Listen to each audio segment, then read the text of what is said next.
Good morning. Welcome to ஆரோ பாட்டி சமையல்.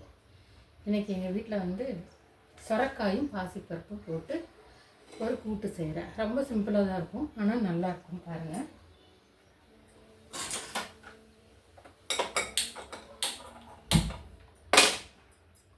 அடுப்பு பற்ற வச்சு கொஞ்சமாக எண்ணெய் ஊற்றுறேங்க. எண்ணெய் சும்மா ஒரு கரண்டி ஊற்றினா போதும், அவ்வளோதான். பாருங்கள், தேவையான பொருள்கள்லாம் எடுத்து வச்சுருக்கேன். வெங்காயம் ஒரு 2 பெரிய வெங்காயம், 2 தக்காளி, பூண்டு, இஞ்சி தட்டி வச்சுருக்கேன், பச்சை மிளகாய், கருவேப்பிலை, கொத்தமல்லி, சொரக்காயை கட் பண்ணி வச்சுருக்கேன், பாசிப்பருப்பு ஒரு 1/4 டம்ளர் ஊற வச்சுருக்கேன். கூட வந்து நமக்கு காரத்துக்கு சாம்பார் தூள் மட்டும்தான், ஒரு பச்சை மிளகாயும் தான். இப்போ குழம்பு தாளிக்கலாங்க.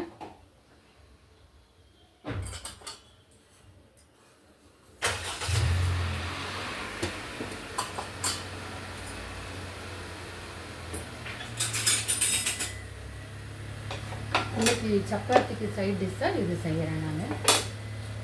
போன தடவை முளைக்கட்டின பாசிப்பயிறு போட்டு பண்ணணும். இன்றைக்கி பாசிப்பருப்பு போட்டு பண்ணுறோம். இது வந்து இன்னுமே நல்லா கசவாக நல்லா டேஸ்ட்டாக இருக்கும்.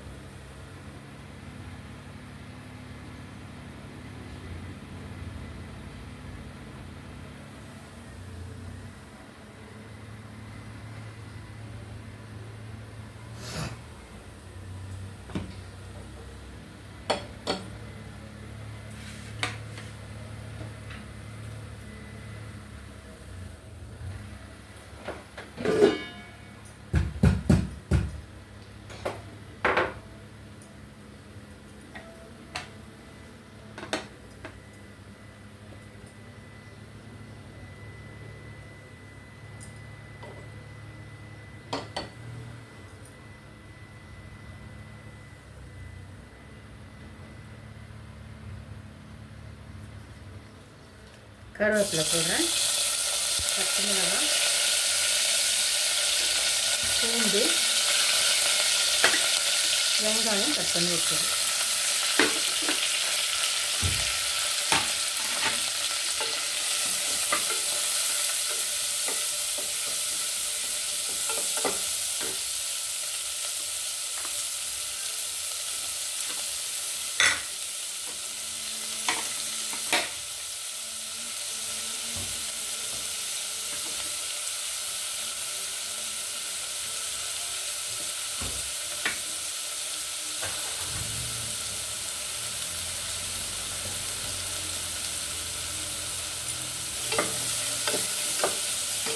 ஸ்லோவாகவே வச்சுக்கோங்க, பொறுமையாக வெங்காயம் வணங்கட்டும்.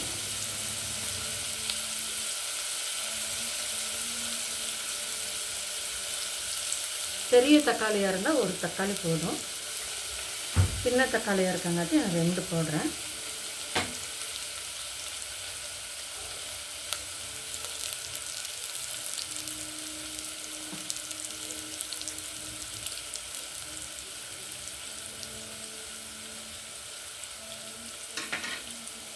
பாருங்கள், தக்காளி போட்டுடலாம்.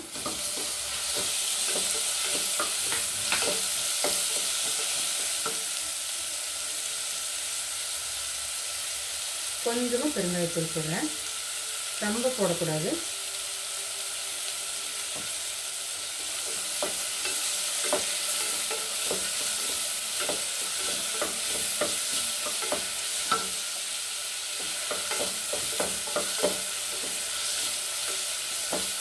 இன்றைக்கி சிம்பிள் சமையல் தான் எங்கள் வீட்டில். பாசிப்பருப்பு போட்டு பட்டாச்சு.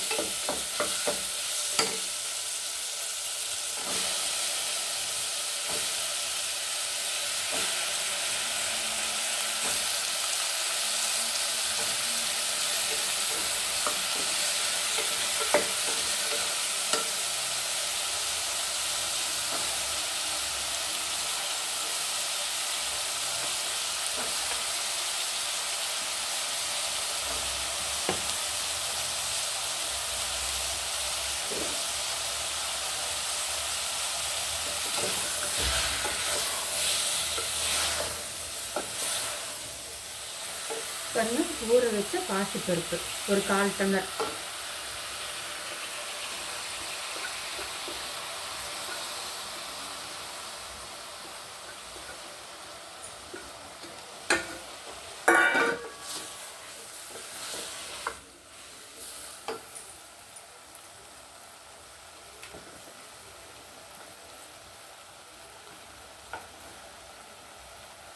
காரத்துக்கு சாம்பார் தூள் மட்டும்தாங்க. நான் இவ்வளோ தான் போடுறேன்.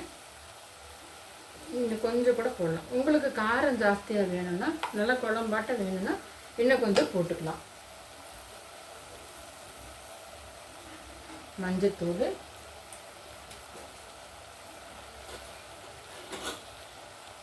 உப்பு, அவ்வளோதாங்க. தாளிச்சாச்சு.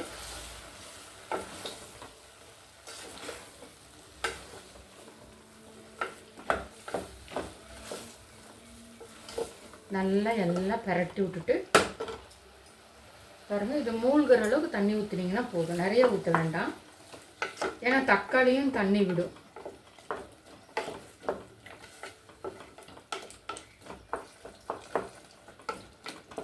நல்லா ஒரு 4-5 சவுண்டு விட்டுட்டிங்கன்னா நல்லா குழைய குழைய வெந்துடும். நல்லா இருக்கும்.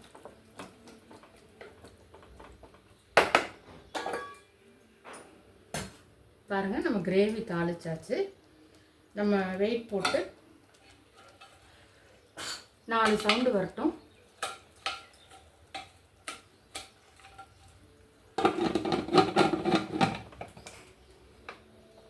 நாலு சவுண்டு வந்தக்கப்புறம் பார்க்கலாம். பாருங்கள், நம்மளோட சுரக்காய் பாசிப்பருப்பு கூட்டு ரெடி ஆயிடுச்சு. சரிங்களா? நல்லா வெந்துருச்சு. நீங்கள் இது நிறைய காயாக தெரியணும்னா ஒரு 3 சவுண்டில் எடுத்துக்கலாம். இல்லை நல்லா இந்த மாதிரி குழைய குழைய வேணும் அப்படின்னா ஒரு 5 சவுண்ட் விட்டுக்கோங்க. இதில் இந்த பாசிப்பருப்பு, சுரக்காய் எல்லாம் கொஞ்சம் கேஸ் ட்ரபிளாக இருக்குங்கிறனால தான் இஞ்சி பூண்டு நிறைய போட்டிருக்கேன் நான். அவ்வளோதாங்க, ரெடி ஆகிடுச்சு.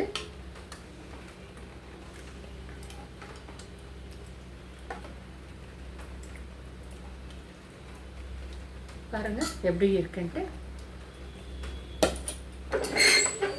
பாருங்கள், இந்த கேப்பில் நான் சப்பாத்தியும் சுட்டுட்டேன்.